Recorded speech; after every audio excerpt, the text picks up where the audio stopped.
Hi, I'm Admiral Brad Cooper, the commander of U.S. Central Command, here to provide another update on Operation Epic Fury. First, I want to remember and honor our fallen warriors who made the ultimate sacrifice in the KC-135 refueling aircraft incident last week. We hold their memories and their families, their friends and their teammates in our prayers. Their selfless service and dedication hardens our resolve. For 16 days, we've delivered overwhelming firepower deep into Iran.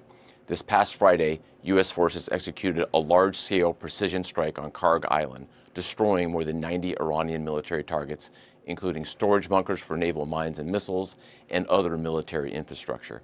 To date, our Air Force, Navy, and Marine Corps aviators have collectively flown more than 6,000 combat flights, demonstrating the unmatched capability of America's joint force as we maintain air superiority over Iranian skies.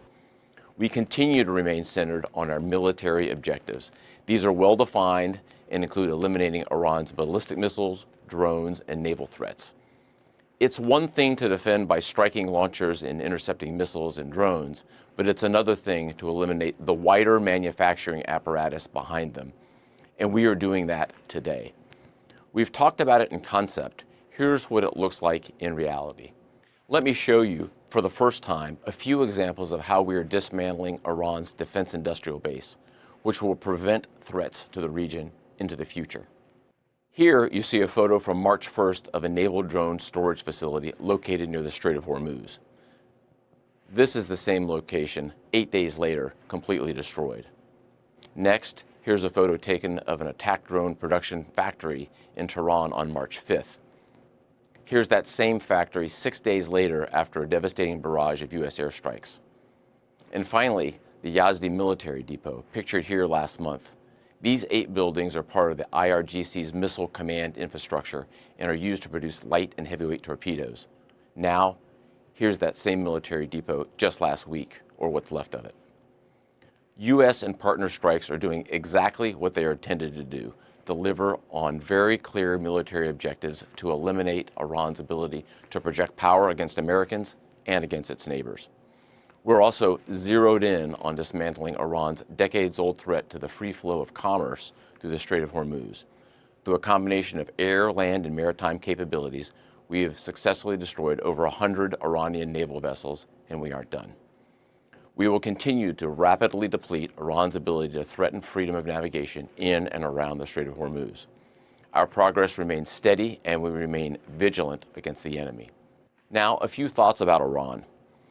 Over the last 2 weeks, they have launched attacks on Oman, Saudi Arabia, Israel, Jordan, Cyprus, Turkey, Azerbaijan, the United Arab Emirates, Qatar, Iraq, Kuwait, and Bahrain. In each of these countries, they are deliberately attacking innocent civilians.